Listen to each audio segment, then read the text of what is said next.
Five-1, welcome to another episode of the Five-1 Speedway show. We've had a lot of a break recently, but hopefully we managed to catch up with all the episodes in the break that we have had. With the last episode being with Mark Lemon, which was very, very interesting, talking about a guy who's ridden for a host of clubs up and down the country and is also a promoter and also manager of the Australian and Bellevue sides. Tonight my guest is an utter British legend, in every shape and form of the word, from grass track, long track, to Speedway, and for everything else he's done in between that I don't know about, which I'm sure we can find out more about tonight. But please welcome to the show the 2000 world champion, Mark Loram. Hey. Hey, yeah, that's it. There's your intro. That's me, mate. Yeah, I'm here. Yeah, that's good, mate. Good, mate. How you keeping? You all good? Yeah, all good, mate. Yeah. Very busy at work. Very happy. Yeah, obviously been a hard year for everyone all over the country, but very blessed to be where I live and out in the open and plenty of space around us. So we've been very, very lucky. And also kept busy through the whole COVID thing with business has been really, really busy. So we've been largely unaffected. So thank the lucky stars for that. Really, it's good. Well, that's good then. It's good to hear that you managed to keep yourself busy and things like that. Are you still self-employed and working with the cars and everything, or are you doing something else nowadays? Basically I've now rented my car sales site out and the house that goes with it. I've now concentrated to move my workshop side of working independently on BMW cars.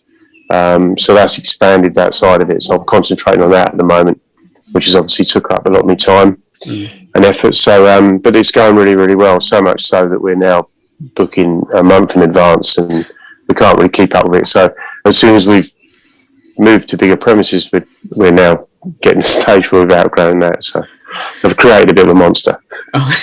Yeah, an ever-growing monster by the sounds of it. Exactly, yeah. But it's good though. It's good to hear that you're keeping busy and you're well and the family's all good. That's the main thing. Yeah, family's all good, mate. Yeah, so my little boy starting to get back into his motocross again because he had to have a year out, obviously not just through COVID, but he was too small to ride an 85. So he's now getting back into that. So that'll keep me busy in the summer. Oh, that's good then. Are you going to go out and do some riding with him on your motocross bikes too, or are you just going to stand there and watch? You know what? I would like to, but I'm just old and fragile. You know what I mean? It's just getting to the stage where I don't fall like I used to. So I've got to be a bit careful. Yeah, you're not quite as rubber as you were. I thought it was nice, but yeah, I might jump. I have still got a bike, and I might jump on it now and again with him, but not very often.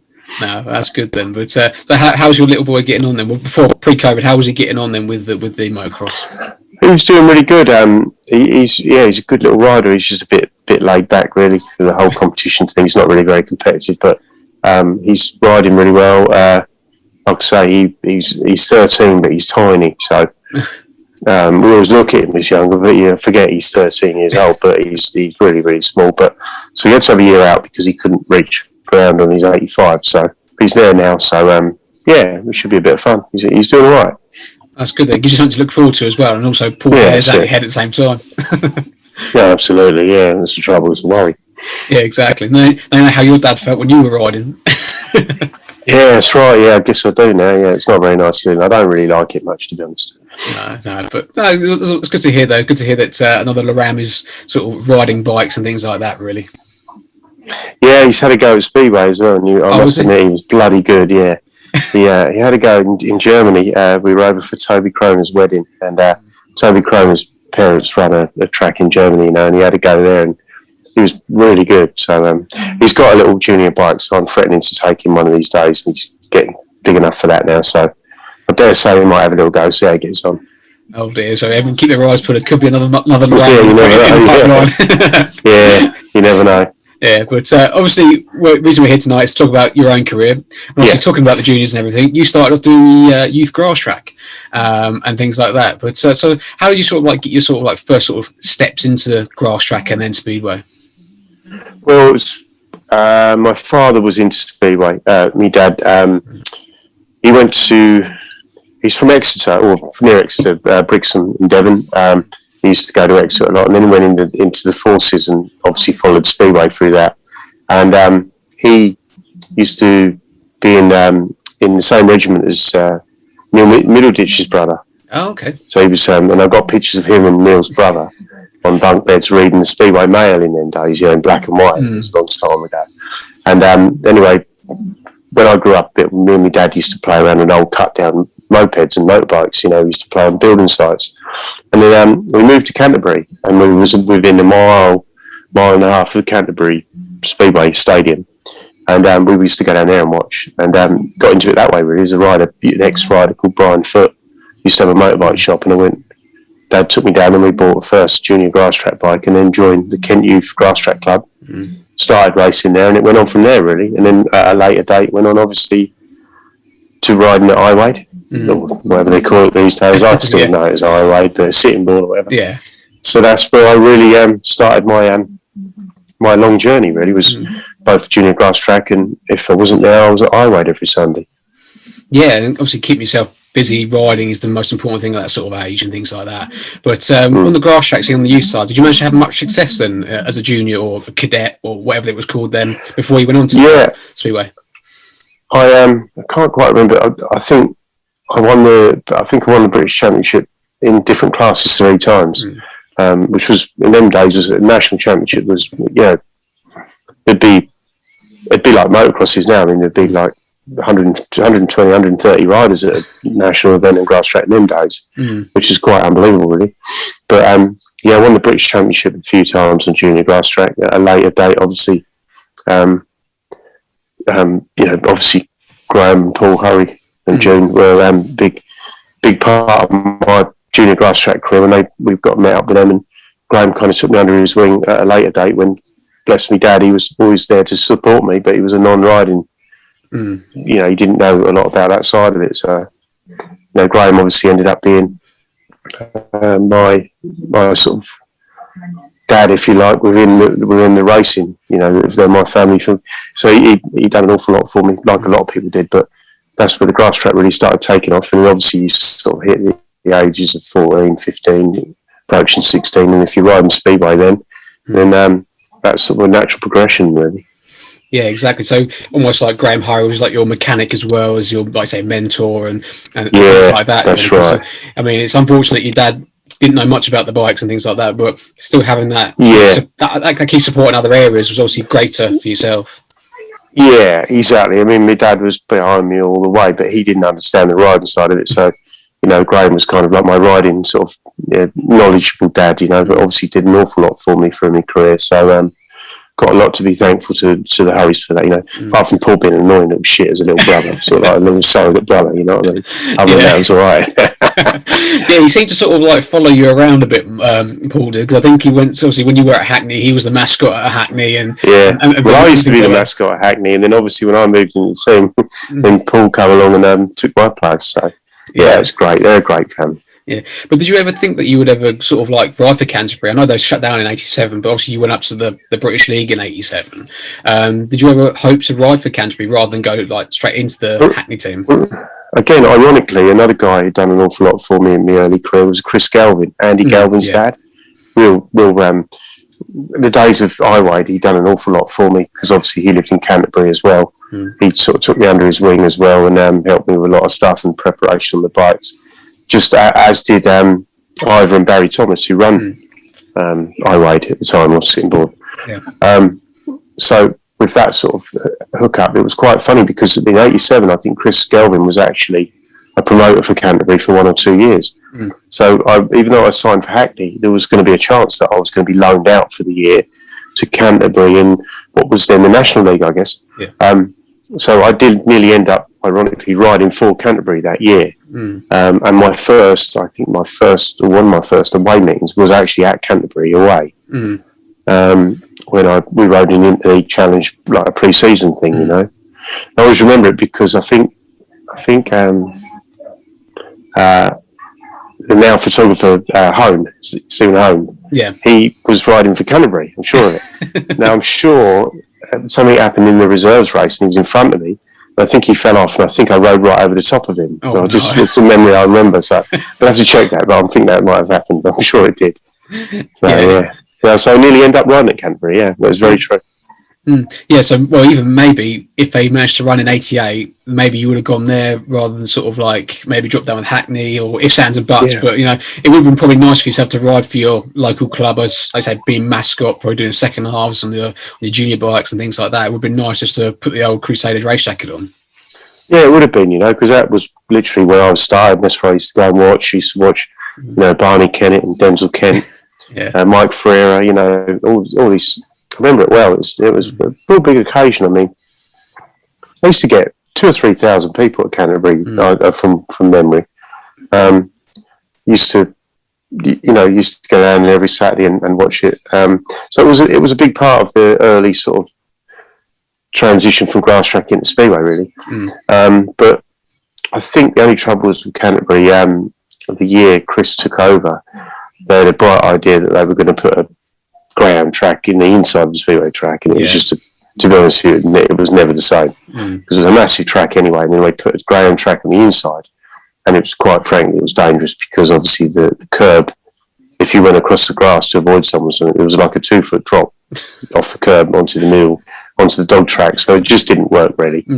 But yeah, as far as early days goes, Canterbury was a massive part of obviously my career really. Yeah, I mean, I've seen videos of the old Canterbury, and then obviously, like the reshaped Canterbury. Yeah, like you said, the reshaped Canterbury looked absolutely nightmare. Very, very long straights, and the corner was turned in, and then you think, bloody hell, I'm turning now. But exactly. Yeah, it was horrendous, really. But it wasn't the best move for them. But obviously, the stadium at the time wanted to do that, and it wasn't a very good move for the Speedway itself. But that's the way it goes. Yeah, it's just very unfortunate. But with yourself, obviously having a good year in '87 anyway with Hackney. But one thing I will sort of mention on, and it's a personal thing, because my old man used to ride against you when you were young for Highways, and his claim to fame, and he's always told me this. So he said he beat you once. He's always said to me that he's always beat my. Well, I need to see a video of that. Tell him. Yeah, so do I. I need to see a video of that. But and also another thing was that when my dad re-broke his leg and everything, your dad helped him get into the ambulance and all that sort of thing. It's all the stories he's told me about yourself. I was telling my wife that I used to ride with your dad because she said who's doing it, and I said to yourself, I said I know, obviously used to race with his dad years ago. Yeah, I remember. Yeah, is he all right? Yeah, he's real good, mate. He's clerk of the course down at Eastbourne now, so he's got a bit of authority now. So look out. Exactly. With his clipboard and everything. But that's always one thing I was wanting to talk to you about. But no, it's all good. And obviously, then in Hackney in '87 was the year of the number 7 was the under 21 ride. No, junior. Yeah, that's it. That's right. Yeah, because you had like the likes of yourself and Sean Wilson and people like that winning teams, wasn't it? Yeah, Alistair Stevens, several. Each club had to have like a promoted junior, which was good really, because obviously you're when you lined up against the other team, your job was to win Heat 2, and any other points you picked up was a bonus, Yeah. So I remember, again, it was quite funny because we were talking about whether I was going to go on loan to Canterbury or whether I was going to ride, and it's like. Once we made our mind, I was going in the British League, which I think was probably a good move. I think I ended this season maybe a 5-point average or something, which wasn't too bad for like a 16-year-old. And I've had a few really good meetings. And then the following year, the Hackney promotion then moved to Ipswich. And then all of a sudden they were saying, no, you don't want to be in the British League anymore. You want to go in the National League. So it's like, it's like anything, it was horses for courses and whatever suited the promotion. Bless you, Dave Pavitt's been a great family friend of ours for years. And again, another person I've got an awful lot to thank for. But Pav was funny, he had no idea that, we need to move you to Ipswich now. You want to have a year in the National League, cleaning up, which I did, and it was enjoyable, Yeah, because I think when you dropped down in '88 with Hackney, it was the year, I always said the year of the Kestrel, we'd done the double, the league and the knockout cup and things like that. But I think if I remember rightly, you picked up a wrist injury during the season because I think you missed the fours and things like that. So I did, broken scaphoid, not much really. No, I remember being out I was only like when you're young, you're not out for very long. I think I was out for a couple of weeks and went to Peterborough to watch the fours because I missed out on that. But that was a good season. Good team, good laugh. Which is a big part of it. When you're riding a motorbike for a living and you're having a bit of fun, and how much better can it be? You can't be happy with that really. So, and which I appreciate everything I did, and I was very lucky. Yeah, did you actually enjoy riding Hackney as a home track thing? Because I know a lot of riders found it tricky and a bit tight and a bit narrow in places and stuff like that. But did you enjoy riding there as in general then? Yeah, I think, to be honest, when you're 16 or, well, I started riding a Hackney Saturday afternoon with all the rest of, likes of Martin Hagen and Bo Peterson and all sorts of characters up there. I think when you're doing it, like, you don't, I guess when you're younger, you don't really have a track that you favour or you don't like or anything, because at the time you are literally riding a motorbike, and that's all that matters, isn't it? And later on in life, you get a bit old and cynical and pissed off, and then you start going, I don't like that track, I don't like this track, and all of a sudden everything owes you a living. But you go through that stage in life. But when you're young like that, I don't really think it comes into it, No. Hackney was quite a hard track to ride when I look back thinking about it, because it was, a old boy called Bert Bush used to do the track, and sometimes I swear he used to like prepare it for a sidecar, because it'd be like really grippy going in and then slick coming out, and you think, well, should we take the footrest off and ride around the other way? The track will actually be all right, Yeah. So it was a nightmare. It was so rough sometimes, but it's all part of the process. And I think, like grass track going into Speedway, and watching sometimes some of the youngsters that are coming through, they do look like they struggle to handle a rough track sometimes. So I think grass track was good for that. Going into Speedway, it made you a bit more hard wearing. A bit sort of, well, for want of a better word, a bit more, a bit tougher on the track. Yeah, which then obviously it contrasts into your career, because obviously you were a born racer and things like that, and obviously coming from the back and all that sort of thing. Because I know with having Javi on the show previous, he turned around and said a similar thing, like doing the grass track as a youth, and he went to somewhere like Middlesbrough, and it was like a billiard table, sort of thing. Yeah. You go that sort of thing. Okay, rough grass track on a Sunday, and you go somewhere like, I said, like Middlesbrough on the Monday or wherever, and it's smooth and everything's perfect, sort of thing. So yeah, it must have really toughened you up, because obviously when you went to the places like in Poland and in Germany, where the tracks are a little bit rougher and different surfaces, things. We were ready for it. Yeah, that's right. Yeah, no, totally true. Yeah. Yeah, exactly. But then obviously after that great year of 88, you went on to, I think it was Ipswich in 89, because obviously I think the whole promotion then, was the Hackney promotion moved over to Ipswich that year, because I think it was yourself, Mogo, Chris, and a few other riders went over at the same time.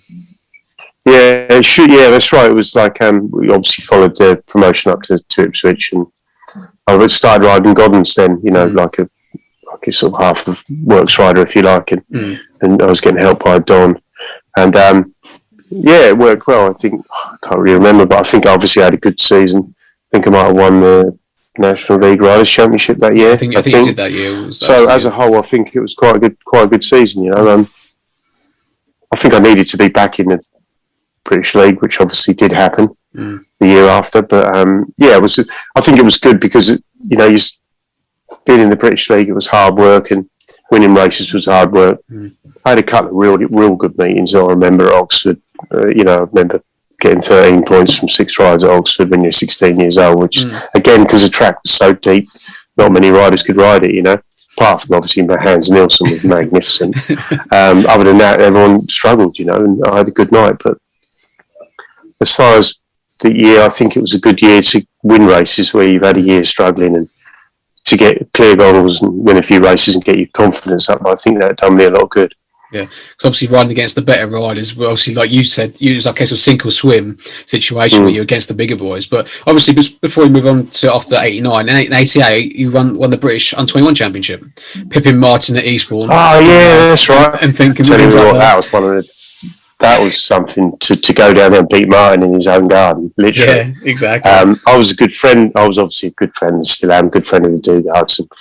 And got on really well, Paul and Martin and Dino, was sort of surrogate Dugard really, but to go down there and win that meeting, that probably is one of my highlights of my career, because we all know how good Martin was, and how hard he was and everything, and to go there and actually beat him, and to be fair, not get run over by Bob on the tractor, for being, I was accepted, we were good friends, and I think the fact that I'd worked at the machine tool factory in the winter months, helping Dino and Martin and Paul, they were taking the roof off the building and put a crane in.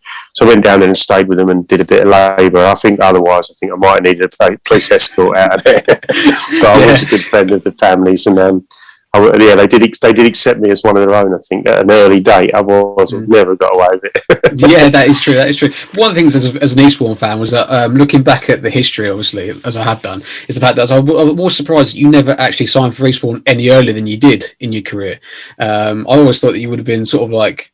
Actually, you always said that you were good at small tracks, and Eastbourne being a tight technical track, we thought would be one of your favourite tracks to ride. Yeah, I loved it at Eastbourne. The years I had down there was such good fun.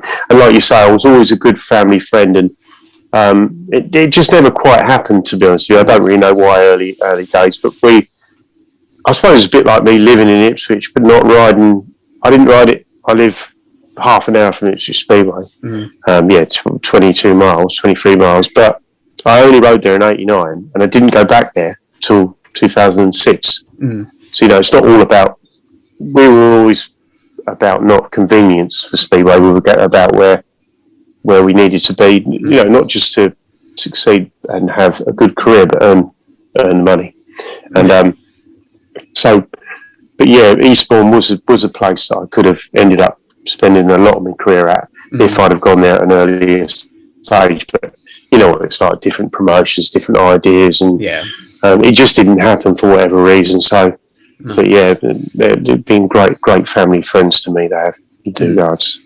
Yeah, exactly. And obviously, you've had great success around there because obviously watching as a fan and things like that, and seeing you come from behind and things like that, especially when you rode for Paul. That wasn't always the best time to be beating an Eastbourne rider when you rode for Paul, and things like that. But obviously, in 1990, you went to Kings Lynn to start your British League career again, but this time as must have been like a second string. This time, I think you must have gone up into the team as. Yeah, I remember going there as number 7. Number 7 or number 2. Basically, I had a hell of a first couple of months, and I went from second string reserve to number 1. Bloody hell. Which was, which put poor old Richard Knight's nose out of joint a little bit. But I had a hell of a first couple of months, and obviously, of course, then I ended up being, as a 17, 18-year-old, thrusted straight into train to the team, and I think within reason I held my own. I'd done all right. So again, it was a stepping stone that I think I made a vast improvement, and really did then take my sort of riding in my career to another level. Yeah, so with your Speedway career is on the up and up. Did it actually help still doing the grass track and things like that then at this stage?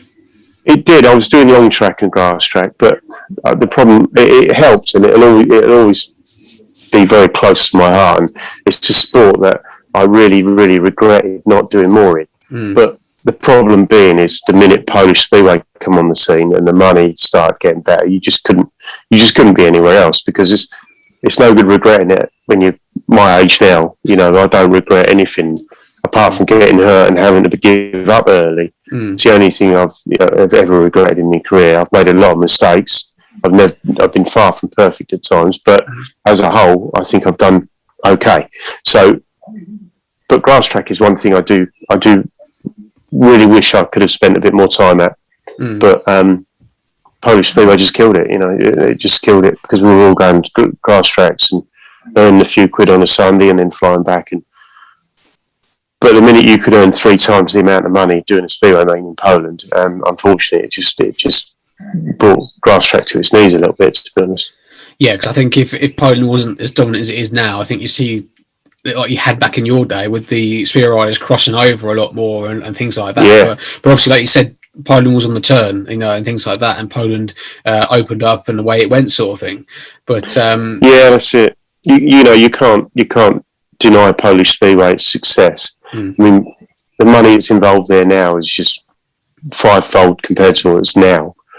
I speak to lads like Ty and that, and you can understand why they are literally bending over backwards to, play by the rules and not upset the authorities, because the money they're earning, it's a short career potentially, and they need to earn that money. But likewise, it's a shame because you remember the bonfire burn-ups and Ian Bartley's meeting, the Ace of Aces. I mean, these are all big meetings with big Speedway names that even used to make a transition for 2 or 3 meetings a year, and it just made this. I mean, the Ace of Aces and the bonfire burn-up were 2 real big calendar meetings on the calendar that be a lot of people at, and a lot of people look forward to it. And it's just a shame, because that is one thing I do regret. I just feel it would have been good for Speedway to have had grass track to have had bit more longevity, really. Yeah, exactly. Especially like when you say you came through the system, the Kent Youth Motorcycle Club, and obviously things in Sussex and things like that, all being close to your heart. But it's quite nice that you linked onto the Bonfire Burn Up, because I've got your first win at the Burn Up in 1990. I've got the final here to watch. So I don't know if you remember much about it or anything. Yeah, totally. I can't remember what gate you're coming off, but I know you had to come from behind to win the race. So yeah, look, that was perfect, wasn't it? That was good. I mean, obviously the Penfold family again were always good to me, and the Palmers that run it, Tommy Palmer and Ray, very good friends of mine. Tom's one of my best mates, from grass track and Speedway, and they were great meetings, Yeah. And the nice thing is, there was never really any need to do any deals. There was just, we used to turn up, and if I rode really well, they would really look after me and give me some good prize money. If I rode like a tosser, then I'd go in and go, you know what, just give me my money for diesel, because I was shit today, and that was a great understanding that we always had, They were just really, really good, lovely people. Yeah, and obviously College Street being a fantastic little track anyway to ride at, so smooth and so fast and everything to watch. Yeah, that's it. Yeah, I mean, you have to go in. They've had a few nasty ones through where I think that must be Trevor Banks in front. Yeah, I think it's Trevor Banks in front. Yeah. I don't know where I am. I'm eating dust. I'm laying on the tank. Yeah, you're a second. You can tell you're coming through down behind the handlebars and leg back. That's it. Yeah. That's the shower. I thought, was that Marvin Cox? No, is it Marvin Cox third? I think it is Marvin Cox third. Yeah. But there you are, down behind the handlebars. It's great to see, and that sort of thing. Trevor Banks giving you a hard time. Yeah, so, Banksy was a good grass tracker, wasn't he? Yeah, he was. And he was such a nice bloke as well. Good bloke with it. Yeah, but it's the case of it was lots of him and Steve Schofield seemed to be like nemesis to yourself for winning these big meetings. Really, he retired. That's right. Yeah, Scully was brilliant, and he was fantastic grass track rider. Yeah, exactly. But this was the first time you won the Burn Up, so obviously it must have been a nice thing for yourself to put that on the old sort of CV to say you managed to win it and things like that. Yeah, that's it. Yeah, no, it was good. Great. Like I say, great meeting. And of course, I was kind of from Kent, obviously from Canterbury and Kent originally anyway. So I probably, within reason, had quite a lot of support there. Unknowingly. Yeah. But, it was a great, they were brilliant meetings. Really, again, it's a shame. Just wish these meetings could still be there, really. Yeah, exactly. Because it used to be a case of it used to be cemented in the calendar sort of thing, like you said with the Ace of Aces, and everyone used to look forward to the end of the season and have these meetings at the end of it, sort of thing. That's right. Yeah, that's it. Yeah. Especially when you had the 6-lap grand final as well and things like that. Yeah, that's it. You had to have good arms for that. Yeah, which obviously you seem to have, by winning this. Yeah, I was all right. I'm cruising now. Yeah. But also in 1990, you managed to make your first world long track final as well. That's it, yeah. That. So that must have been a big experience for yourself. Yeah, I can't quite remember how I got on in my first one. Was it a Farkirchen? I think it was, because you came 10th overall. That's right. Obviously, again, it'd be your debut type of thing. You kind of think, well, how do I take it, sort of thing. Yeah, no, I think my best result was I think I finished joint third, but ended up fourth on points. I think that was Farkirchen one year. Yeah, that's it. Yeah, but no, it's good. Again, I feel I could have probably done more in long track, really. But again, Speedway brought it to a halt, really. Yeah, which is unfortunate because obviously, like you say, I think that was your best. Yeah, you think you were equal fourth. I think it was not equal third. That's right. Yeah, I think you were equal third. Riss, and Riss beat you by beating you in the qualifying. That's right, in the final. So you finished in front. Yeah, it's a shame not to quite pop on the rostrum. I weren't a million miles away, but yeah, it's still good. Still a good outcome. Yeah, I've got actually a clip of that final. I've got a clip, so I'm well prepared for all this, mate. You see, I've got all the things. Getting all the old archive out. I've got the archive out for you, mate. Don't worry, no problem. Awesome. But yeah, so this is the final. I think you're like in the middle, in like gate 4, gate 3, I think, or something like that. But this is also when Marcel Gerhard won the final. And things like that. And this is one of the rare ones that Wiggy had an off day. So you were the highest Yeah. Brit to finish in the final, really, which was good. That's right. Yeah, it's good. Yeah. I think Mitch Shearer was doing good. Yeah, as well. Yeah, on that, Rich came second sure. in. Rich came second That's in the right. final. Yeah. So, but yeah, I mean, even looking at the list of the Speedway riders who were in the final and things, I think bloody hell, they were good on the grass as well as the Speedway, really. Yeah, that's it. Yeah. But also, it's like the size of the crowd and things like that you've got there. Oh, mate, look at it. Yeah. You forget that, don't you? Exactly. But mind you, I think this is also when Mercer was on the laydown. So he was one of the first ones to go onto the laydown. So I think Martin Hagen was one of the first ones I know of tried it on the grass in the early 90s, but obviously then it slowly took off. He had an incredible style, didn't he? Look, Marcel hanging off the bike. Very much so. Like almost like a Kelly Moran type of thing. Yeah, hanging off the side of the bike there. But I think you're in third at this point. I think you're trying to come through the field. That's it. Yeah. But yeah, did you Sorry. Would this be in the semi-final or the final? This was the final. This was the final. So I think you came third in the semi-final, but Riss had done enough already in the points to nip you there. Yeah, you're third. Sure. But because obviously I think you won the semi-final for this one as well, didn't you? Going up. Hogsheim, which was a great one to win as well. Yeah. But it's obviously great to see. And obviously, I gathered by your impression, you haven't seen this for a while, or maybe not seen it. Things like that. No, I've not seen it. No, I don't know where you dig it up from. You see, with me, mate, I've got all the archive stuff that you need to know. That's good. Pre-Sky Sports as well, so it's even better to find, things like that. But yeah, it still must have been nice just to do well in the long track, because I was say close to your heart and things like that. And then just before Poland took over, it must have been one of your goals to be world long track champion. Yeah, it was early days. Yeah, we certainly wanted every bit to win a world long track championship as I would Speedway, but like I say, it's just a shame that that's just the way the sport progressed. Really, it's a shame.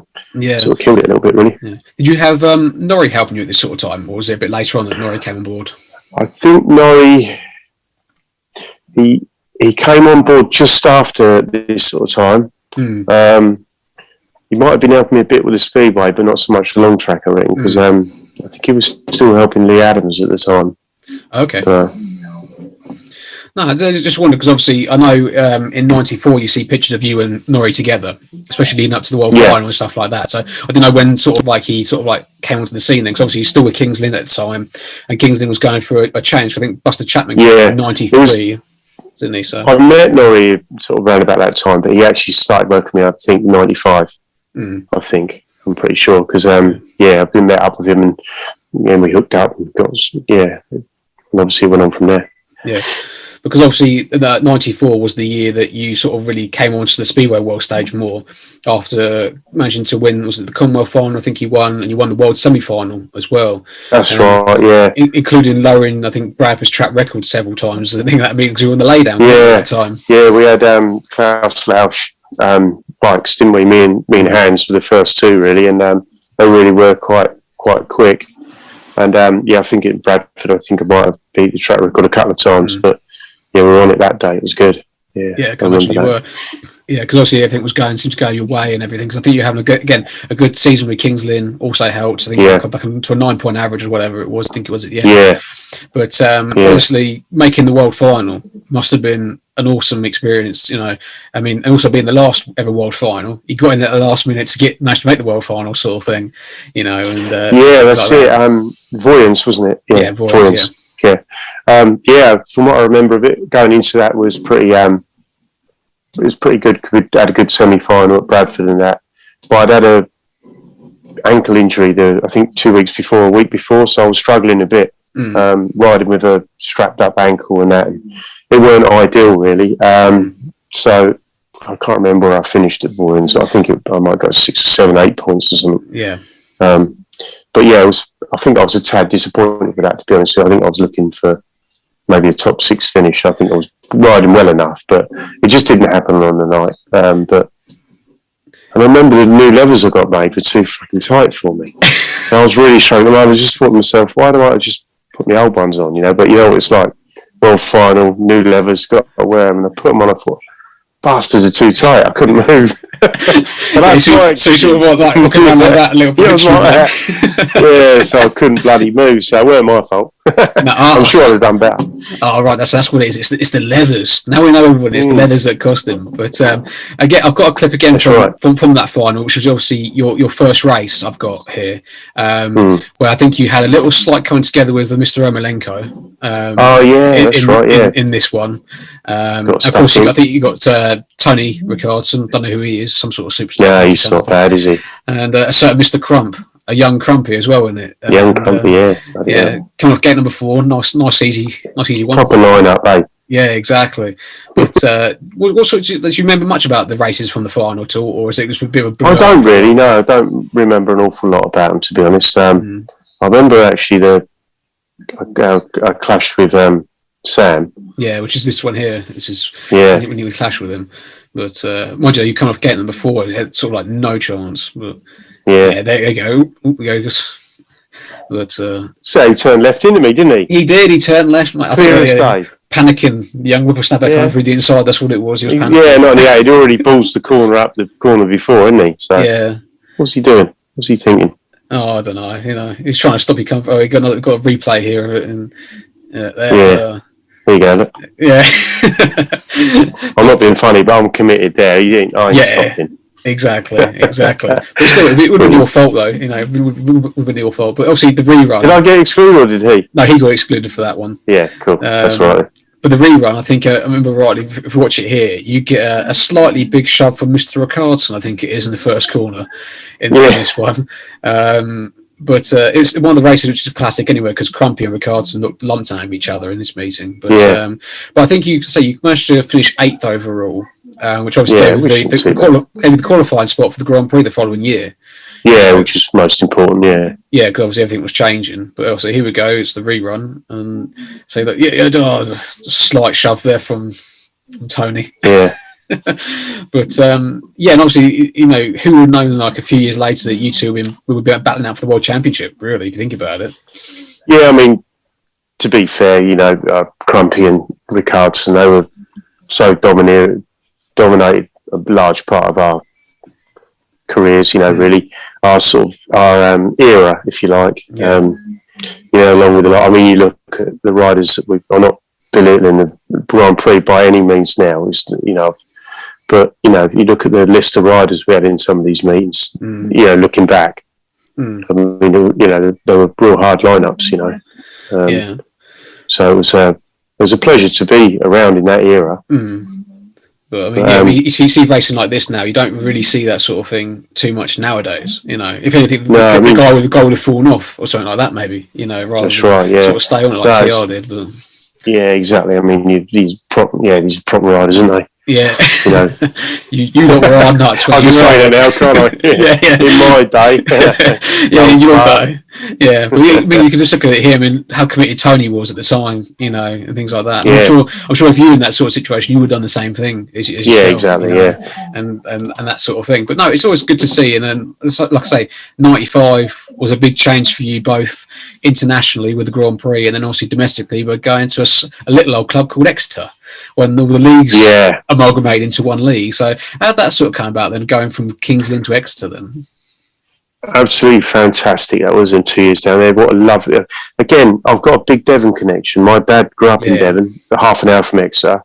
So I had a real close to my heart. 2 years there with... when I went to one league, which I really enjoyed. I was really gutted that they didn't really persevere with that, because all of a sudden, rather than going to like the same tracks, Bradford, all the same place, all of a sudden in one season you're going to Exeter, you then going Workington, Edinburgh, Glasgow, Northern Tour, Boys on Tour, out and about. It was just really good fun, Yeah. And each club, the idea was to share out a Grand Prix rider or a top rider, and obviously Exeter needed one, and I can't really remember. It was probably the fallout from the changeover at King's Lynn. Buster came in, didn't he? After Yeah. So Buster came in, I think, 93 during the season, early part of 93, and then everything all changed from 18 heats in 93 to back to 16, I think, in 94. And then obviously, I'll tell you what was a big factor of me going there was a Monday night. Yes. Obviously, by this stage, I'm getting obviously quite prolific in Poland. Poland's where I need to be. Norrie's on board. Money talks. And at the end of the day, the Saturday night, I think that's pretty much what it was. The Saturday night thing wasn't going to help me. In these days, remember, there was no Ryanair. No. You know, when you're going to Poland, you're going to Heathrow at 6 o'clock, 5 o'clock in the morning, and I can remember I actually got some old accounts out the other day. Some of my flight tickets were £600 to get to Poland on a Sunday morning. Jeez. You could go to Australia for that. Yeah. So so that was a lot of it, was the fact that Saturday nights, if I could swerve as many Saturday nights as possible, that meant I could go to Poland, concentrate on what I was doing there, and it would help with the travel. At a later date, Poland was better when Ryanair started flying first of all to Sweden, then Poland. And we're going to Stansted an hour from where I live. It was great. But it really was hard graft in them days. And I look back and I can't believe actually how hard it was and how we used to just do it. You know, me and Chris Louis, every Tuesday morning late, going down the hard shoulder at the M25 to get to Heathrow. We'd be late, just, you know, getting in trouble with the police and everything because we'd just be going down the hard shoulder. Yeah. The ladies at the SAS Scandinavian airline desk would almost hold the planes for us, you know. I mean, they were just unbelievable. You know, we'd be running through bloody getting on the plane last minute.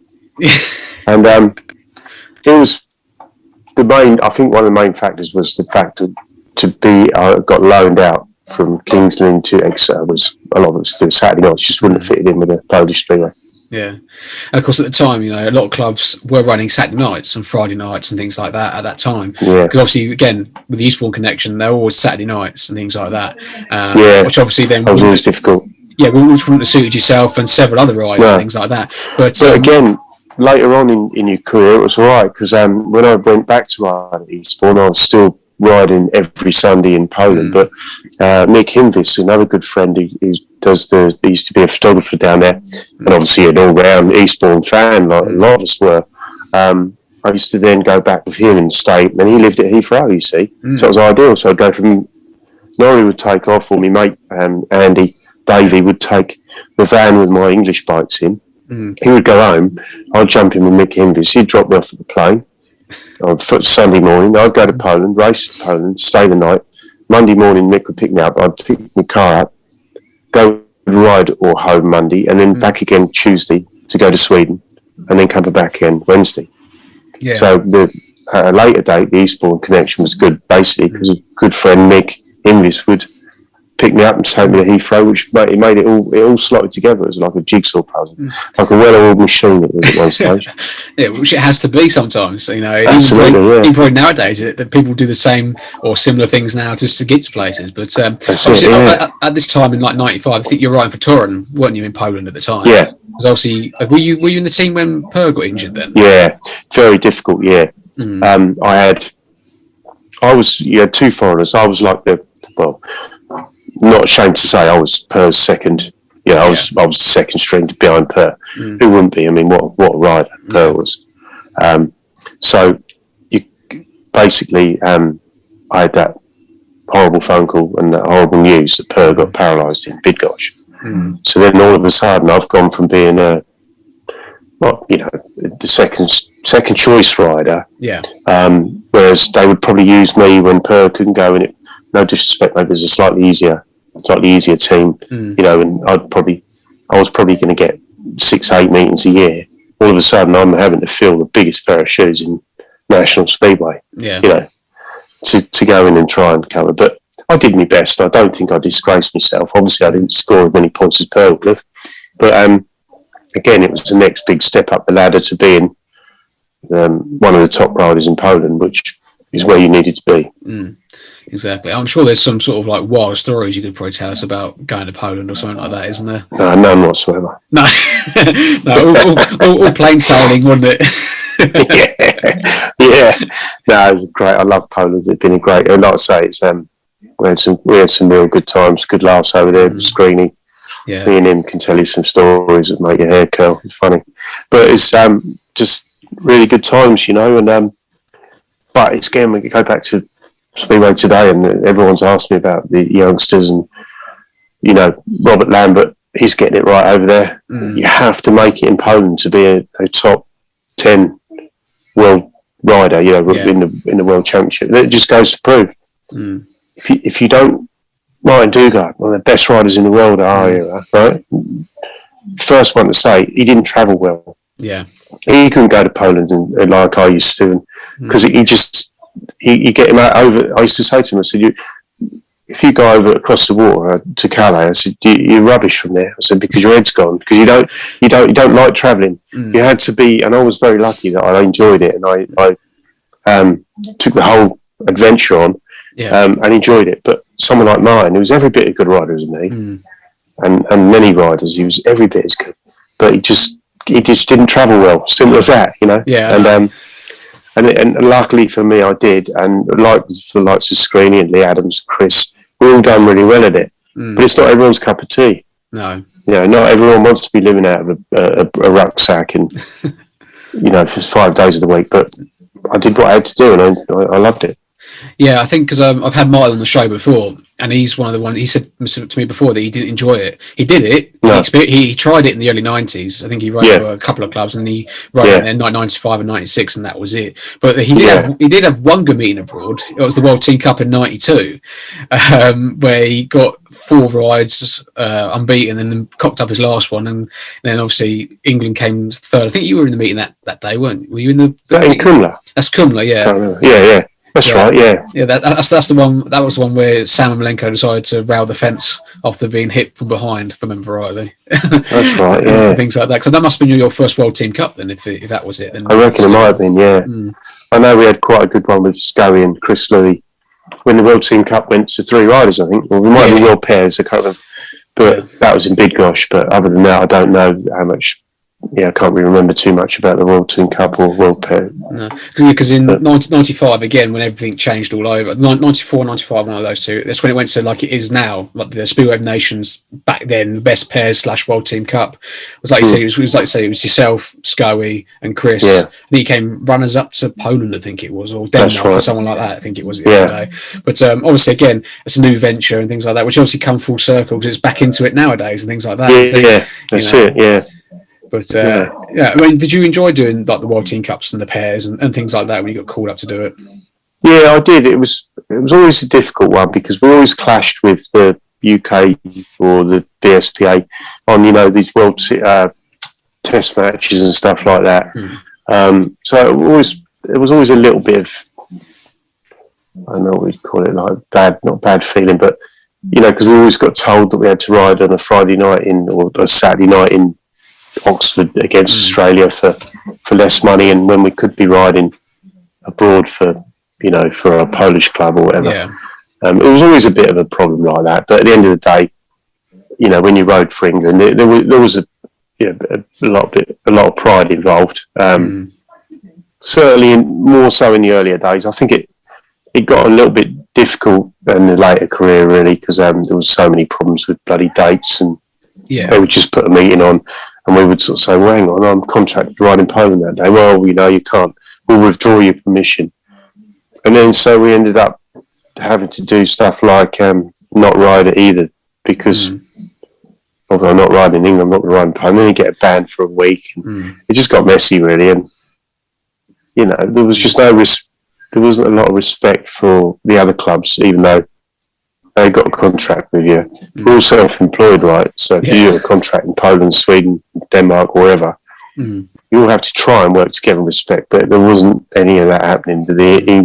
As far as I was concerned, the British League took preference, and that's what you got to do. And you can't ride anywhere else if you don't do it. Well, that didn't wash with me and Norrie. So we had a few fallouts, and it's a shame because at times it did tarnish riding for your country, which is, I should never be like that.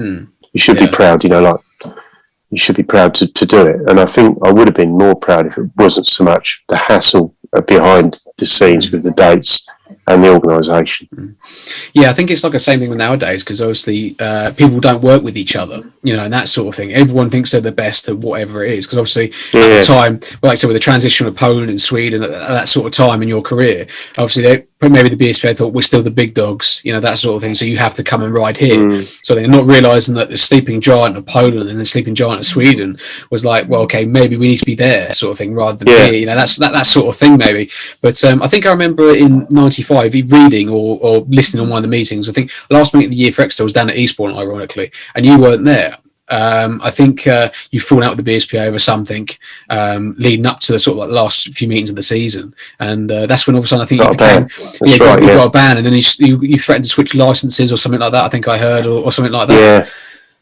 Yeah, it just got a bit. I mean, it's silly, really, because we're all at the end of the day, these the likes that have to run the BSPA. I understand it's difficult for them because they've got their interests and they're trying to protect their own business, but we were just doing the same. So, you had to understand that we had contracts in Poland, we had contracts in Sweden, and me and Nori were people of our word. And whilst, no disrespect, but a lot of other riders used to get pushed around, we didn't accept it, and that's why we clashed a bit. And it come to a head, and I think that was at the time where they said we had to go to Eastbourne that day, and we couldn't because we had a big important meeting in Poland. And it just so happened that in the end that we said, well, no, if you're not going to let us ride in Poland, we're not going to ride anywhere. So I think I just sat at home because we didn't feel it was fair on anyone. Exactly. So, but Nori'd be able to tell the story. Probably he's got a memory like an elephant. He'd be able to remember exactly what the story was. But we did ruffle a few feathers. I can imagine you did, but then maybe having Nori in your corner helped at that sort of time, because obviously then maybe you felt bad for one or the other, and that sort of thing. But then Nori said, "Well, it was like both then." Yeah, and also it was like doing deals. Nori used to do me deals, and because you distance yourself from it. I mean, you know what it's like if you negotiate with anything. There's always a negotiation. Negotiations can get quite heated or quite, getting the finer things sorted out. Well, I could take a step back, and then I could be then just the nice guy rider that comes in and does his job, right? So Nori can be the big evil one that goes out and does all the deals and gets as much money as possible. Make it simple. Exactly. So I could come in, and rightfully so. And to be fair, I would always do my job to my best, and sometimes it work out well, sometimes it wouldn't. But 9 times out of 10, I think most people got their money's worth out of me, but I could then take a back seat, and I was separate to all the negotiations. So a lot of the time I could be separate to a lot of the problems, because I'll just turn up and ride and not have anything to do with it. I'm not in the room around arguing with them. So that was actually good, because it kept me separate, and it kept me distance from it, really. Which is obviously a great game plan to have. Because obviously I think that's why you've probably rode well and put your heart on your sleeve for every club you rode for and every race you rode, because you knew that you were doing your job, and then everything else behind you was being done behind you, sort of thing. More than anything. That's right. I mean, it's like saying Nori being the big evil, but then Nori's a businessman more, as well as a mechanic, driver, and everything else for yourself. So which is he was without a doubt massive driving force in my career. I think I'd have been a bit too laid back, really. I don't know whether I'd have quite done what I'd done. Certainly, I probably wouldn't have earned as much money as I did. I was very lucky. I was probably one of the top earners in that era. I'm not shy to say it. I'm proud of what I've done, proud of what we've achieved, i.e. me and Nori. And so, because again, it's a hard career, and it's potentially a short career. I mean, I wanted to ride another 4 years, and all of a sudden one night at Ipswich, that's all over. So you just don't know. These riders have to realise that potentially you have to make hay while the sun's shining, because the sun's not always going to be there, is it? No, exactly. And potentially you are going to be without a career, and then you've got to think of something else to do. But obviously with yourself and everything, you came up with a nice trophy cabinet of trophies, as well as a bit of money in the bank account as well at the end of it, really. That's right. And the thing is, with me, I was quite lucky. I was quite switched on as far as off the track. I was still quite shrewd with money, and Nori taught me a lot like that, how to be with money. And I put my money into property, and I bought a derelict farmhouse in '91. That was literally falling down, and everyone just said to me, "What the fuck are you doing?" It took me 12 years to do it up. Just used to win the meeting, bring the money home, work on the house. I didn't have a big flash Range Rover. I didn't have I could have done. I could have anything I wanted, but I put the money into my, and that's been my pension pot. You know, my house. I'm very lucky to have a very nice house, a nice bit of land. So I've done really well out of Speedway, and I'm quite proud to say that, because it's likes of Nori being with me, and along with people like my lovely wife and all the rest of it that helped me make it. And I think that, you know, a lot of riders nowadays, they might have a big Range Rover and they might have all the, but really and truthfully, they've got to be very careful what they're doing with their money, because it isn't there forever. No, exactly. Believe me, when you work like I do now, 6 days a week, but not a lot of money, you then appreciate it. Yeah, I bet you sometimes wish you could get your leg back over a bike and go racing again. Gosh, yeah. Bloody hell, yeah, I wish I could. Yeah, exactly. But obviously, going back into the 95 season when we got up to, was the fact that obviously, again, the first year of the Grand Prix series, but you managed to make 3 finals in that season. And with your best result being at the British Grand Prix, where you came third on a slightly damp night at Hackney. I remember that, yeah. Do you remember much of the actual series itself? Or is it like, I don't, to be honest with you. I'm probably getting to a state. It's really funny in life. As you get older, you remember a lot of the earlier stuff, but I think it all comes around later on, you know. I'm sure if you interview me in 10 years' time, I might remember what happened at Hackney in 95. I don't remember an awful lot about it. Again, I think it got to a stage where I was probably one of the busiest, if not the busiest rider in the world at the time. Yeah. We were doing the Grand Prix, we were doing England, Sweden, Poland, some meetings in Denmark. And at the time, there was at least 12 individual meetings in Poland as well. I think one season in Poland, I think we did over 40 meetings with individual and league matches. I think that was our record. I think it might be 95, 96. That was our record. Yeah, I think we might have done 134 meetings in a season. So we were non-stop. So I don't remember an awful lot about it. It was all a bit of a whirlwind, I think. I probably spent a lot of hours in a transit van on all barns, and that's about it. Yeah, go up and down the motorways in England and Europe. Like that. But obviously, the first round, I think it was, you managed to get 4th in the final behind Golob, Louis, and I think Nilsson was in the final as well. Which obviously was a great start to the campaign and things like that. And then going on to, I think, Vienna and Neustadt was the second round. We came 4th in that final as well. On a very flat, slick Austrian track, and things like that. But obviously then it worked its way all out to the British Grand Prix at Hackney. Now obviously you've ridden the old Hackney, and obviously this one was completely different, you know, because Chris, when I had Chris on the show, he turned around and said to me that he preferred the old Hackney to the new Hackney because it was just rushed in. Everyone did, I think everyone did. It's a lot better. I remember that night at Hackney. That was the night where Thingy thumped Gollum, didn't he? Yeah, Boise. Yeah. I think that's what everyone remembers. And then my dad, bless him, was the one who was on when they filmed it. He was the one who come and picked Boise up and sort of dragged him away. That was my dad. I remember seeing him on Sky Sports. He picked him up and said, "Better come over here. You're going to get in trouble." Bless him. Your dad gets in everywhere where it seems to be there's a bit of trouble, you know. He used to. But obviously, like I said, in '95, obviously you made the final at the British Grand Prix, and came third. And obviously, everyone probably tipped you that night to win the Grand Prix and things like that. Did you actually set your sights out to try and win one of the Grand Prix, or was it a case of qualify and then hope for the best for the following year? I was just riding each meet as it came, mate. I didn't really set sights on anything, to be honest with you. I didn't really ever have a game plan for most of my career. I just sort of rode my bike and winged it, really. You know, got away with it now and again, and sometimes I didn't. Yeah, exactly. Sometimes you didn't. But obviously then moving on to 96, again, still with Exeter. But this time you had Simon Wigg come and join you at Exeter. So that took a bit of pressure off you then. Yeah, that's it. Because obviously, I think Wiggy, Norrie played a bit of a part in getting Wiggy down there. Because obviously, again, the Monday night helped Wiggy with his long track commitments. So, and obviously the track suited him, the Exeter track. Yeah. So, he was great. I loved Wiggy. He was a big. I used to look up to him massively on the grass track, obviously. So he was a big influence on my career, really. Very professional, and you know what, a lot of fun to be around as well. Just funny, you know, all round really funny. So yeah, there were good years. It was a good season with X, so I enjoyed it actually. It was real good fun with him. Again, a lot of meetings, all over the place, and a lot of travelling, but yeah, a lot of fun. Yeah, exactly. And obviously that's your second spell with Wiggy as your teammate, because obviously you started out at Hackney in '87 with Wiggy, because obviously he was the big signing at the time there. So obviously, you know, you're starting off your sort of career, and then obviously halfway through it kind of thing, you know, you're back with him again. So obviously he must have helped you out in different ways rather than you did like first time round.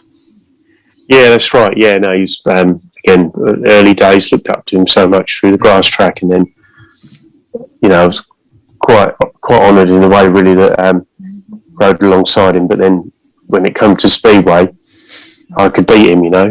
But then when it came to grass track, he was always that, you know, that little bit special. But I'm sure I got the better of him a few times. But that was easier for me to get the better of him on Speedway than it was on grass track. Yeah, so it'd be 1-1 then, really, if you think about it. Yes, yeah, I will accept that. He was amazing.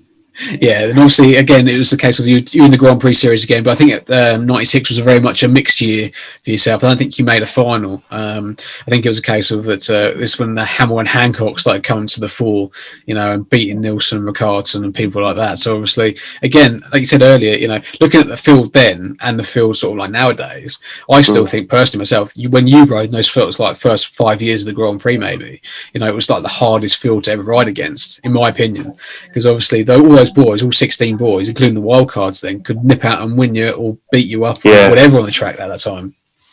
Yeah, that's it. I mean, you're allowed to say that. I can't, obviously. But yeah, it was, like I said, there was that era of that 8 years where, you know, it was real. Not just, but obviously, I mean, you see now Bartos, Marsdick's dominating it a bit the last few years, and then before that was Ty.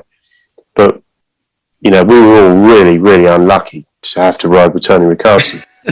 You know, so, you know, spare a thought. I mean, there might have been about another 6 or 7 world champions, different name world champions, if it hadn't been for him. Yeah, he's so bloody good. He seemed to hog it a little bit, didn't he? So that was he was brilliant, wasn't he? Absolutely brilliant. You can't doubt that. Yeah, exactly, 100%. But they had to change the format for him to win it, though. You know, think about it that way. They had to go to the knockout system for him to win his second world championship. So didn't think of that. Yeah, things like that. But obviously, moving on to '97 was again you change a British club for yourself. You decided to go to Bradford, and things like that. So how did that sort of move come about? Was it sort of a move that you wanted to do, or is it a case of wherever your average sort of fit as you went, sort of thing?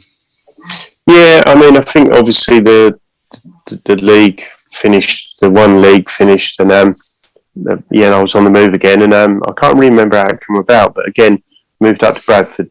I think it was probably the only time I've ever won the league with a team. We got close with Paul a few times, but incredible, lovely people, the Hams, you know, Alan and Bobby Ham, and their whole families are so welcoming.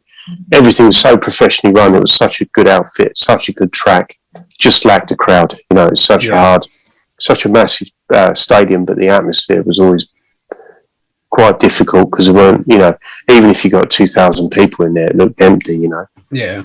Some nights that mist used to come around, that old cold fog, and it was hard work, but be screaming and heavy and, you know, steady, and everyone, again, it was just great fun. I mean, what season we had, you know, I think we were pretty much untouchable, really.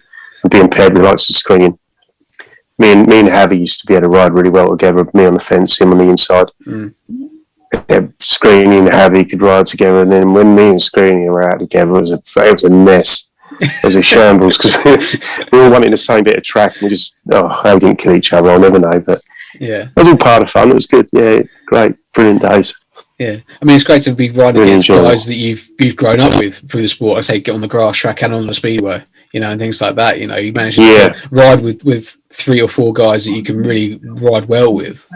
That's it, and you know, these are all friends that I'm still in touch with. You know, and speak to Screeny on a WhatsApp group most days. You know, don't speak to Javi quite so much at the moment, but spoke to him a few times and was giving him a ring every couple of months and see how he is. But yeah, these are all friends, you know, and they always will be. Yeah, exactly. So it must bring like a nice warm feeling to your heart to see that the show got back into Bradford over the last few months. You know, okay, at the moment for stock cars, so I read, maybe for Speedway in the future.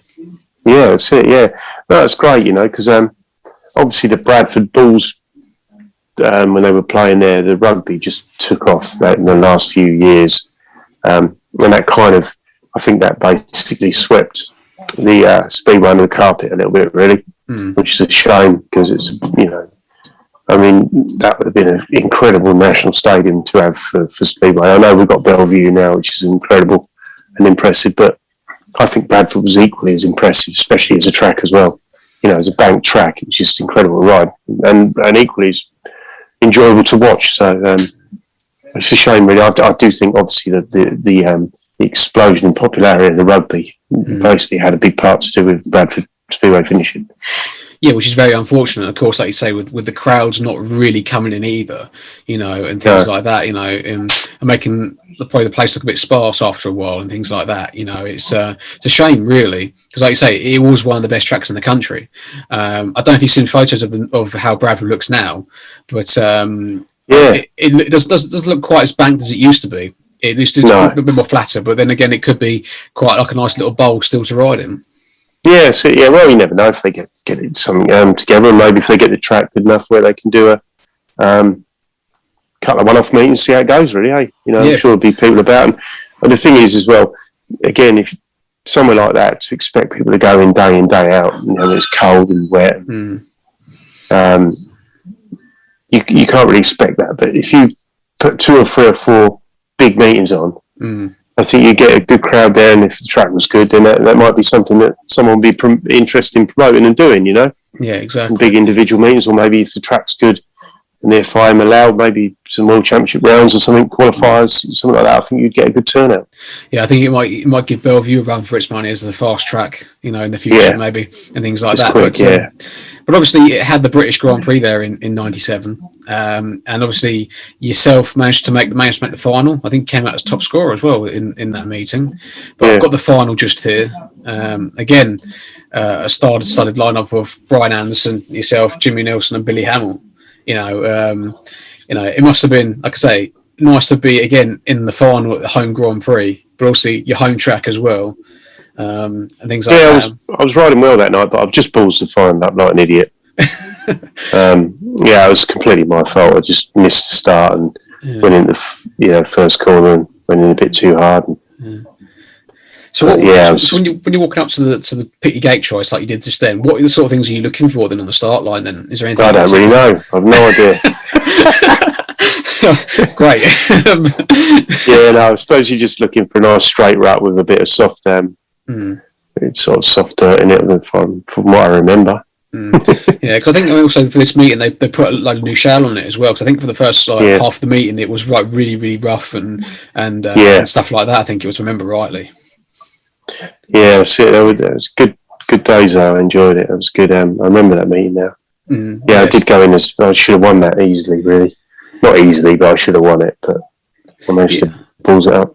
Never mind. But then again, I think also that maybe the pressure of, like, say, first gate choice. You know, first time I think you ever had the first gate choice. Because normally I think you had the last choice or like the third choice or whatever like that. So you know, it might have been just like a little bit of pressure here, there, and everywhere, really. But no, I mean, obviously, like I said, it's a star-studded lineup. You know, again to rival some of the best finals that we've seen on the Grand Prix, really.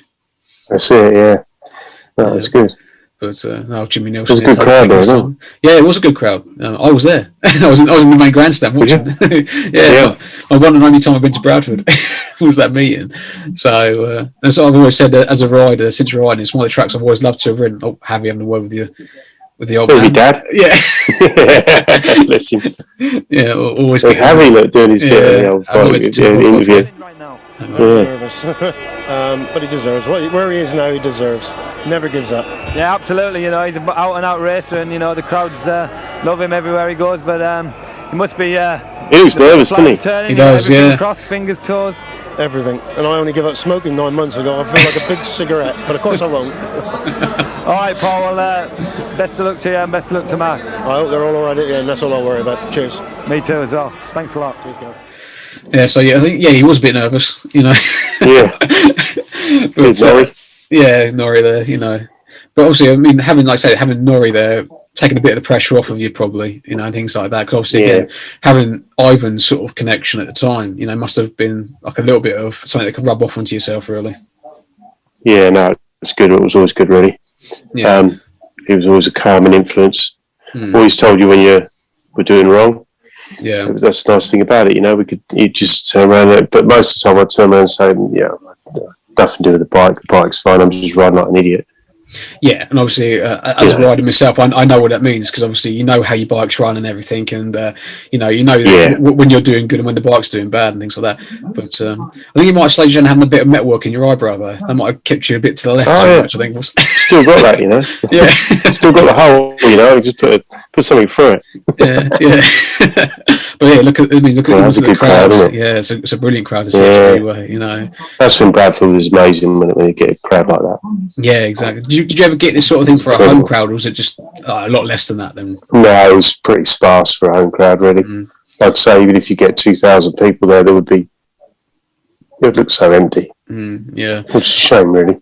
I mean, maybe what they should have done is probably maybe close some of the stadium off, maybe just to keep the crowd closer together, to give you some sort of atmosphere. Maybe that could have been good. Yeah, that's it, yeah. You know, I remember, like I say, one night it used to get really foggy there, and one night it sort of ended the season. The fog was so bad, the referee had to come down and do the refereeing from the centre green. Oh, right. Because he couldn't see from the top of the box down to the track. But then again, it came to the ground level, you could see everything. Yeah, that's it, yeah. Yeah, but so this is the final. Obviously, you know, like I said, I think you only dropped like 1 or 2 points leading up to the final. And things like that. But I think you had a coming together with Billy Hamill, though. I think had something to do with it as well. Was it right up Billy's back wheel, or it might be Brian Anderson's? I can't remember. But. I think it was Billy's. We'll find out in a minute, to be exact, when it goes. But I mean, it must have been like. It would have been lovely to win that Grand Prix. I think you were riding well in the series as well. You know, yeah, it would have been nice. Comes to the fore and things like that. But wasn't to be, unfortunately. No, that's right. No, that's right. But I can't. I can remember how banked that track used to be on the start line. Sometimes in the days when there was solid footrests, you'd struggle off gate 4 because the footrest would literally hit the ground. You know. Oh, really? Oh, so thank God for the swinging footrest coming in just when it did. That's right, coming in, made it a lot better. Yeah, exactly. But, and I know Javi said that you could stand on turns 3 and 4 from the curb and look up and you think, Jesus Christ, this is some banking. Yeah. All right, here we go. It's the final. Get around to it at last. Yeah. But there you are. Unfortunately, lifted to the first corner. Yeah. Idiot. And then, just a little bit of contact there with Billy, unfortunately. Lucky to stay on. Yes, you were lucky to stay on. And I remember that because I remember hearing the boos from the crowd afterwards of everyone thinking that Billy stuffed you up good and proper. But I think it was I think that was 6.5 days, one of them things, wasn't it? It wasn't his fault, really. No, it wasn't. And unfortunately, he lost all your momentum at that time. And Brian Anderson won, but it's not very exciting, is he? No. And there's you at the back, you see, trying to get past Jimmy Nielsen just to salvage a third place with rule races. Frustrated. I can imagine you were really frustrated because obviously knowing that on your home track and you thought, this is mine for the taking sort of thing, you know. Yeah, but never mind. No, that was one of those things. But I know, obviously, later on in the year, and I have got the clip as well for that one, is when he did finally win a Grand Prix, which was obviously in Voyens. I almost got Jimmy in the line there. Nearly got him. Oh, mate. Never mind. No, never mind. One of those things, unfortunately. But still, it's like I said, 97 was a good season for yourself. Managed to win the Elite League with Bradford and things like that. It must have been a great sort of whole season then. I mean, did you do well in Poland, do you remember, or Sweden that year? Did you manage to win a league at all out there? Yeah, I think, again, without being rude or anything, you do well in Poland or Sweden or you just don't ride there. So I was lucky. I had a good career over there because I always kept at a good level, because the minute you're not doing good enough in Poland or Sweden, then you're not there the next week. Simple as that. Yeah, exactly. I mean, I think that's still the same case in Poland now anyway, is the case of... Yeah, definitely, yeah. You don't do well. They don't suffer fools, do they? No, exactly. You're not scoring the points and you're out.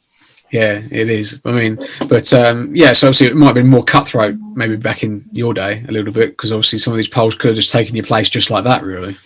Yeah, that's it. Well, I suppose nowadays, I think the Polish riders are a bit stronger, aren't they? They're probably more top riders from Poland there now than when I was riding there. There was a lot of foreign riders there, but I know there was some very good riders like Thomas, and there weren't probably quite so many. Whereas now it's hard enough just to keep your place because of the Polish riders, let alone any of the foreign riders that are doing any good. So. Yeah, was there any stories of them borrowing your bikes or anything like that when you weren't there for practice or anything? Because I know Harrison there was that once. that did used to happen a bit, I think. But most of the time, especially later in my career when I was riding in Poland a lot, we used to bring our own bikes on the day. We never used to leave them there. Yeah. Me and Noah used to bring them, turn up on the day. I bet your old transit van backed up a few miles back in those days. Yeah, I think our record was one year was Merck Sprinter did 82,000 miles between March and October. Gee, scary. I think I did about 78,000 of them. Yeah, sounds about right. But then you did it all in the air. You did it in the air. Exactly, yeah. But mind you, at the time you were sponsored heavily by Owen Brothers, so obviously had that's right. Yeah, Randy yeah. Owen on board. Yeah, lovely people. Yeah, lovely people. Again, Randy sponsored me for a lot of years, really.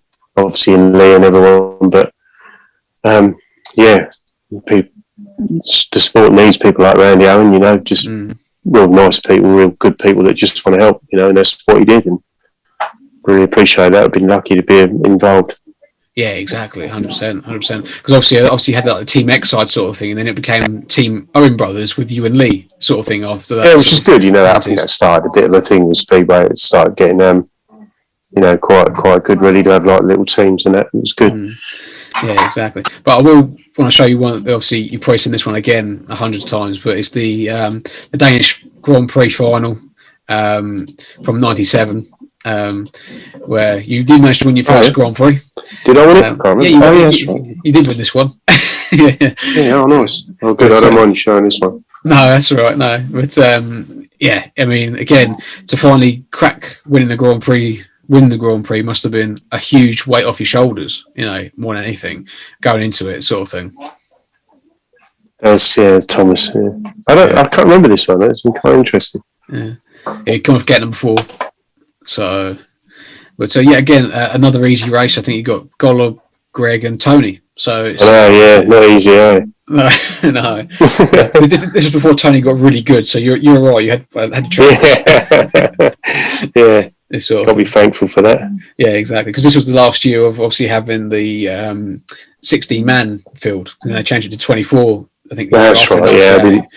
So, which everybody has mixed feelings about. I think more than anything. Yeah, I didn't like that. Yeah, it was crap.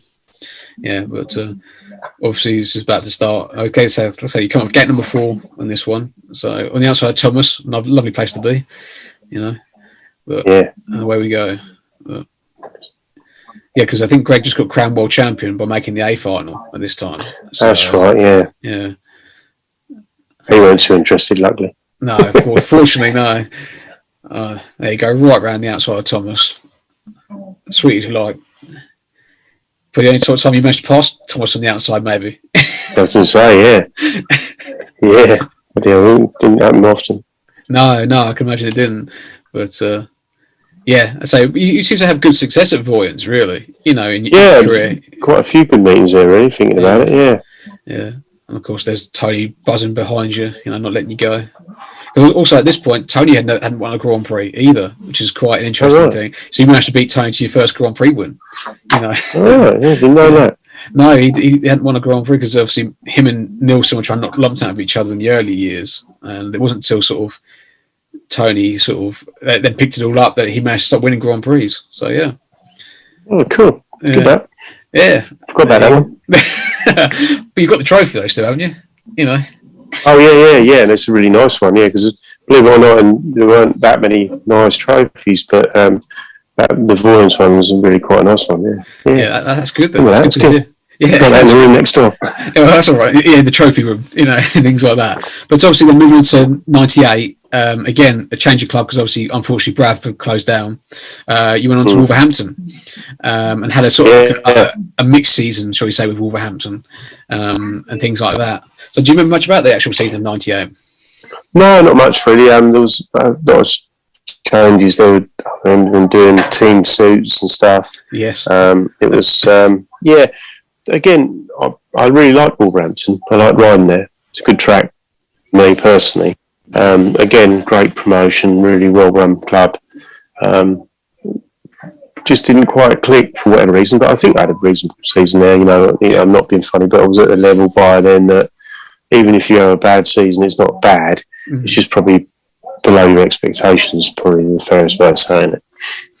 Yeah, I mean, obviously, I think you say you've got your solid 9-point average from that season in the British League and things like that. But I think the Grand Prix that year was a struggle for yourself. I think, remember right, you broke your collarbone or something like that leading up to the first round, I think it was. And you were strapped up, I think you was. I think I'm trying to think. Yeah, that's it. That was, I had dislocated collarbone or shoulder or something that was strapped. And I think I went into Prague not really knowing what to expect, but actually didn't have too bad a result, I think. Can't remember. But it was, again, I don't remember an awful lot about 98, if I'm honest. No, it's probably a season to forget, really, because you found the Grand Prix series at the end of it. That's right, yeah. But, I was a bit sort of, I don't know, really. Probably went through a bit of a stage where probably getting a bit tired of it all, but I had to battle through, and then, probably had about a season or two like that where really 98 was a bit of a wake-up call, and then going into 99, I think I was a better rider for it. I sort of probably had to sit down and have a word with myself, and sometimes you get a bit bloody complacent and thinking the world starts to you living in that. You get to the age where you think you know it all, and obviously you don't, do you? No. I'm big enough and ugly enough to admit that. At times I was like we all are, mate. We don't make the right decisions, do we?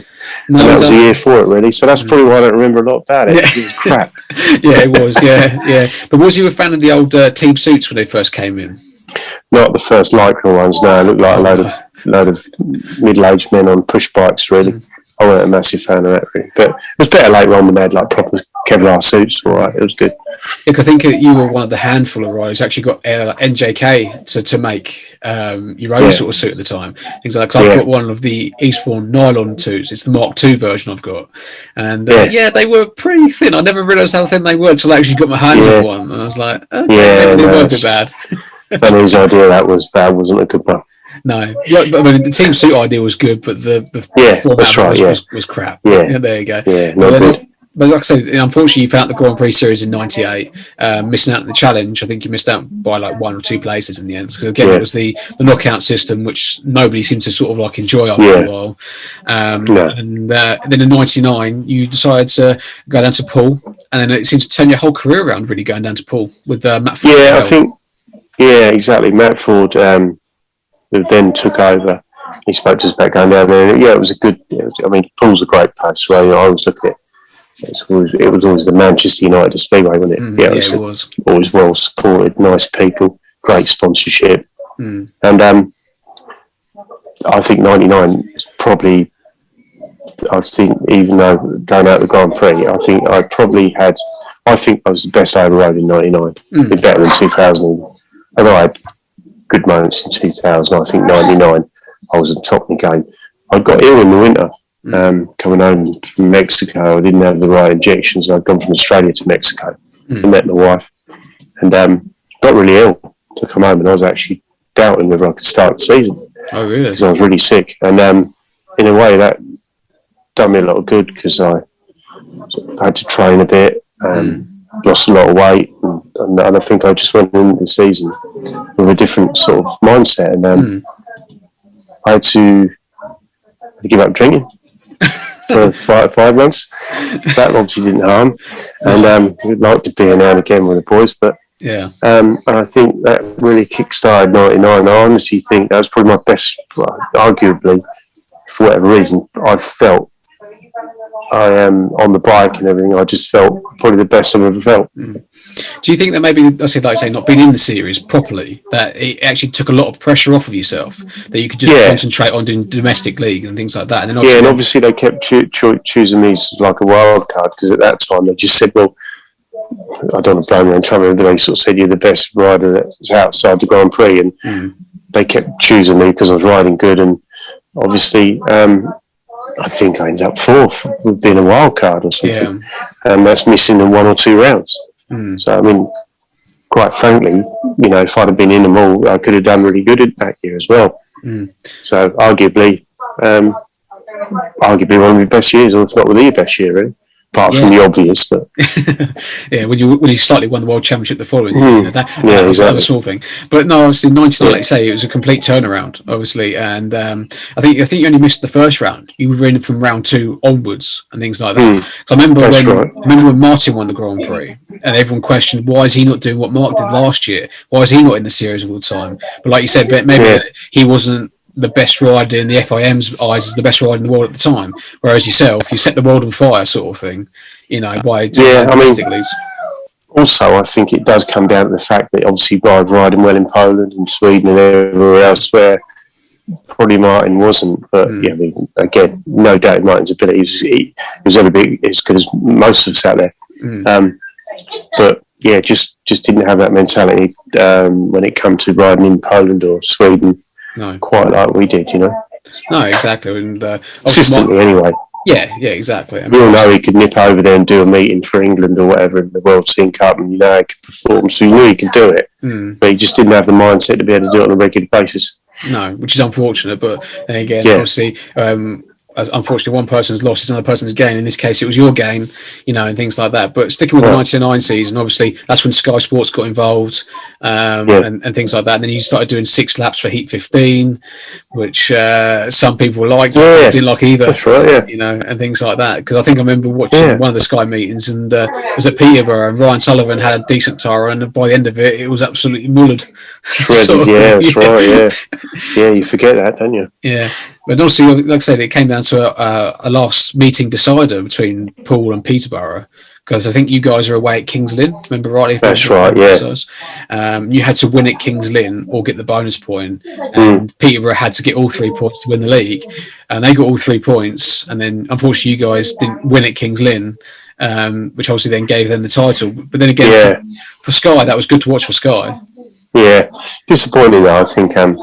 That's one thing I wish I'd have won a few more, team national championships. Really, it's a shame, but it wasn't to be. But went for a lack of effort. But it's just, wrong place, wrong time, I suppose. But it's a shame, really, because it would have been nice to win a few more. Yeah, that's probably the only thing that's really missing off the CV. Really, is that's it. More trophies for teams. But then again, on the individual front, that would seem to be your thing more than anything. I mean, a team is 7 or 6 men around you, as well as yourself and things like that. So, but going back to the Grand Prix, obviously, as you can probably guess, I have got clips from that famous win in Sweden. But I have got one race where you almost got knocked out of, which a lot of people forget about. Is in heat number 10 of that meeting, and it just started to rain, if I remember rightly, going into this race. You're coming off gate number 3. It's a knockout one, this one. So, so if I remember rightly, it's just started to rain during this meeting, because they had to stop the meeting halfway through, didn't they? That's right, A big thunderstorm.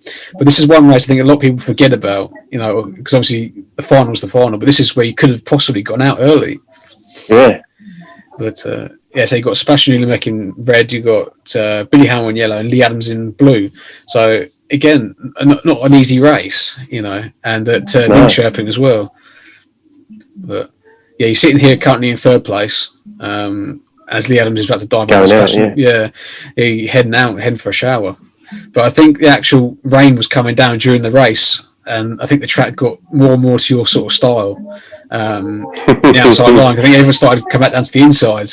I think the dirt had gone too wide, but then there's you going around the outside now, trying to get your way past Sebastian Ulemek. Of course, former teammate, I think, at Chester Hover as well, wasn't he, at the time? So that's right, he was, trying to get your way through. Okay, one lap to go, and the brollies are up on the terrace. So, but I don't know. Yeah, everyone's got their hearts in their mouth, hoping you can get past. So, straight lined it there. Yeah. Straight through the rain. I think that actually must have happened. But again, people forget that sort of thing. Is the fact that I had a big deluge after that race. Yeah, and, that's right. I remember that. Yeah, and things like that. About an hour and a half wait then. Yeah, because I think when they ran it on a Friday night, or something stupid like that back then as well. I think they've changed it to a Oh, yeah, it was. I think. Yeah. I think you're right. Yeah. One of Ollie Olsen's brilliant ideas. You know. Yeah. Had a few of them, didn't he? Bless him. Yeah, he had a couple. I mean, I will go back a little bit because obviously I've spoken to Gary and Chris about this, but obviously they had brought in the solid block tyres and things like that. I take it that it wasn't one of your sort of favoured things to happen to the sport. To be honest with you, I just let them get on with it. I never really got too involved in the days. If they wanted to ride them tyres, and they were rubbish, but you know, what do you do if you're all on them? Then you deal with it, don't you? Simple as that. But yeah, they weren't very good. I think the only person who benefited from it was Wiggy because he managed to win the Grand Prix Challenge on solid block tyres. Really? And things like that. Yeah. So that's how he got into the Grand Prix Series in '97 because he won the challenge. But I think he was the only rider there to run solid block tyres because he had to run them in Europe. So and he was riding on I think he was on his Dutch license at the time. So obviously he was doing a lot of meetings in Europe. So there's a bit of facts for you there. So I didn't know that. Yeah. So, but obviously I've got to, before we sort of wrap this one up for the evening, is that I've got to show you the final. Obviously, you've probably again seen it hundreds of times since riding, but it's a sort of it's a marked around track. It's deep, it's wet, and it's cold. It's cold. Everyone wants to go home. Yeah, probably including me. Yeah, it's probably about after 11, nearly midnight out in Sweden by this sort of time. After having a big break. You know? Yeah, it was in Linköping, wasn't it? Yeah, that's was, right. Yeah, pre-air fence as well and things like that. You forget that sort of thing as well. Yeah. Coming off gate number 3. Missed the start. Yeah, well, you know, that's sort of typical Martin around missing the start. You know, giving him a head start.